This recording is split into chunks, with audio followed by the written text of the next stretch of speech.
सुबह की पहली किरण के साथ जब मोहन अपने खेत पहुंचा तो उसकी आंखें फटी की फटी रह गईं। जहां कल तक धूल उड़ती थी, आज वहां घुटनों तक ऊंची हरी भरी फसल लहलहा रही थी। बड़े बड़े चमकदार आलू और मोतियों जैसे मटर के दाने। तभी वहां से काला गुजरा। काला हैरानी और चिढ़ के साथ, अरे मोहन, ये क्या तमाशा है? कल शाम तक तो यहाँ मिट्टी उड़ रही थी और आज एक ही रात में इतनी बड़ी फसल। कौन सा गड़ा हुआ खजाना हाथ लग गया है तेरे? या कहीं शहर से कोई चोरी का माल लाकर यहाँ गाड़ दिया है? नहीं काला भाई, ये ना कोई चोरी है और ना कोई तमाशा। ये तो ऊपर वाले की मेहरबानी है। कल एक घायल चिड़िया की मदद की थी, बस उसी की दुआओं ने आज ये रंग दिखाया है। देख भाई, कितने सुंदर आलू और मटर है। तू भी थोड़े घर ले जा। दुआएं? चिड़िया मुझे बेवकूफ समझता है। ये जरूर कोई काला जादू है। जोर से, मुझे तेरे खैरात की जरूरत नहीं है मोहन। याद रख, जो रातों रात उगता है वो रातों रात ढल भी जाता है। काला के मन में शांति नहीं थी। वो जानना चाहता था कि मोहन को ये सब मिला कैसे। वो बिल्ली के कदमों से मोहन के टूटे हुए घर के पीछे पहुंचा और खिड़की से कान लगाकर सुनने लगा। अंदर मोहन, बिमला और माँ बातें कर रही हैं। मोहन, मुझे अब भी यकीन नहीं होता। वो सुनहरी परी सच में हमारे लिए फरिश्ता बनकर आई थी। उसने कहा था ना कि जब तक दिल साफ रहेगा ये फसल बढ़ती रहेगी। हाँ बिमला, उसने उसी बरगद के पेड़ के पास दर्शन दिए थे जहाँ से मैं रोते हुए लौट रहा था। वो दिव्य प्रकाश, वो ममता भरी आंखें, मैं कभी नहीं भूल सकता। काला भाई को शक हो रहा था, पर उसे कैसे समझाऊं कि ये सब दया का फल है। काला खिड़की के बाहर बुदबुदाते हुए, अच्छा तो ये बात है। बरगद का पेड़, परी और सुनहरी पोटली।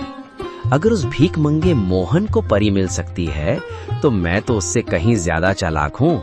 मैं भी कल उसी पेड़ के पास जाऊंगा और उस परी से सब कुछ छीन लूंगा।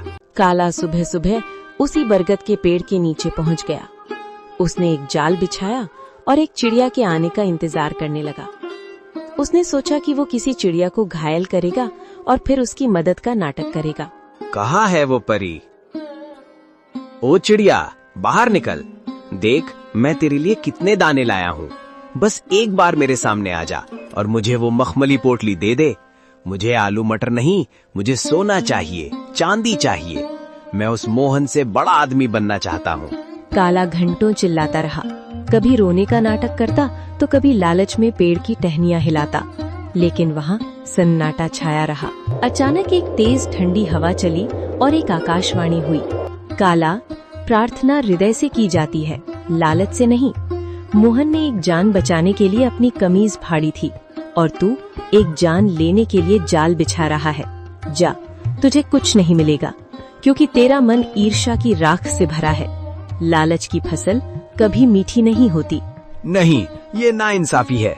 उस गरीब को सब कुछ और मुझे कुछ नहीं। अगर मुझे नहीं मिला तो मैं मोहन का भी कुछ नहीं रहने दूंगा।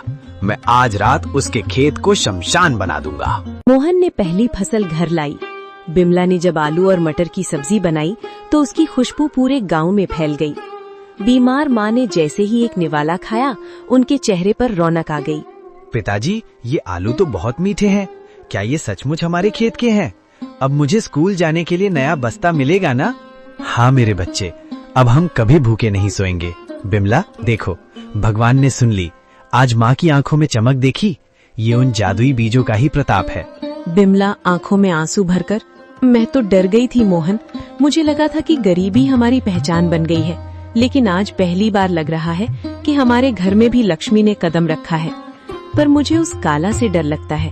उसकी नजरें हमारे खेत पर जमी हैं।